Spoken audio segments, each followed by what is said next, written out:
I've seen your requests, I've read your comments. So here we go, intermittent fasting. I'm dying to talk to you about this. I eat for 8 hours and I fast for 16. I can feel the difference. Before we get into the pros and cons and if you should do it, let's talk about what intermittent fasting actually is. Human fasting is not a new concept by any means. Humans have been doing it for millennia. Intermittent fasting is just a rebranding of something that we have already been doing. Our bodies enter a fasting state every time we're asleep. Some people do intermittent fasting and not even know it.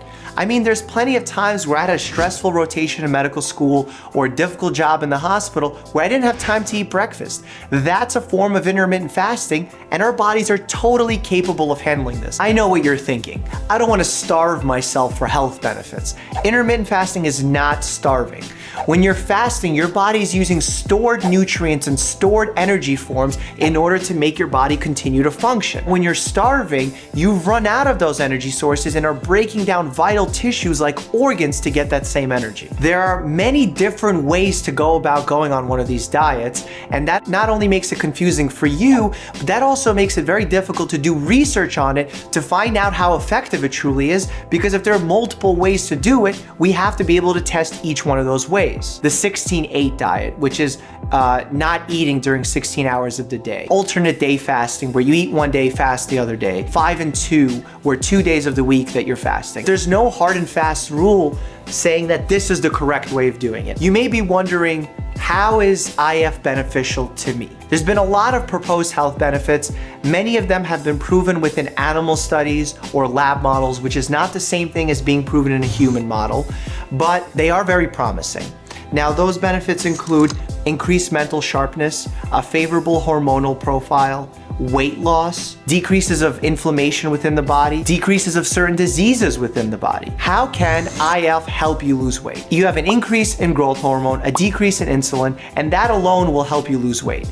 Next, because you're skipping meals or you're even going days without eating meals, it's very likely that when you look throughout the week, you'll be eating fewer calories. Our thinking is that during 8 hours, you'll eat less than you would if you were eating during 16 hours. Let's talk about these other health benefits. We know that chronic stress is not good for the body. The body's just not meant to be chronically stressed out. It's not meant to have a high heart rate, high blood pressure. Intermittent fasting is really a form of acute, short-term, mild stress. This type of acute short-term stress is really good for the body. What can we use as a metaphor here? Let's take exercise. Exercise is a form of acute, mild stress.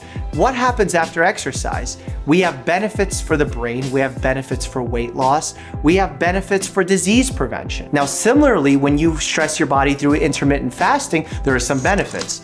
More autophagy, which is the removal of cellular waste, more production of neurotrophic factors, which protect your brain, and a favorable hormonal profile with increases in human growth hormone and norepinephrine. Let's talk about some of the shortcomings of IF.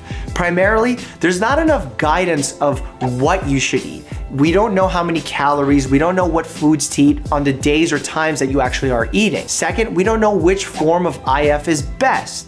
Third, there are some side effects when you are fasting that people do experience. Headaches, mental fog, heartburn. These things do exist. It's not totally benign. 4, we don't know the consequences of following an intermittent fasting diet long term. Most, if not all of these studies are done on the short term. If you are eating a very unhealthy diet and then make a change, you're definitely gonna see a benefit.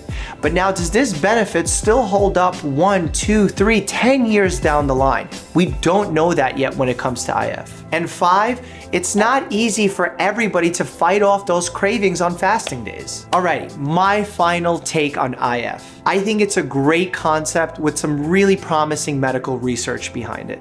I think that if you can skip a meal, you can skip a breakfast here and there, you're gonna see some benefits. Does that mean you should go on this very rigid diet where you're doing the 5 and 2 or 16 and 8? I don't think we should quite make this a religious, rigorous part of our everyday life because we don't know the long-term consequences of it. But in a society that's prone to overeating, a fasting day won't hurt and will probably help. As always, stay happy and healthy. So here we go. Intermittent fasting. Kind of ate intermittent. Yeah. It was like borderline. Our bodies have adapted to this sort of fasting period because of throughout the millennia.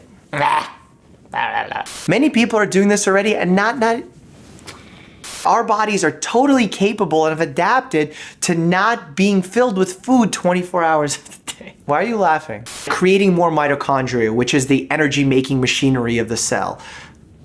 Energy making? Which is the energy center of the cell.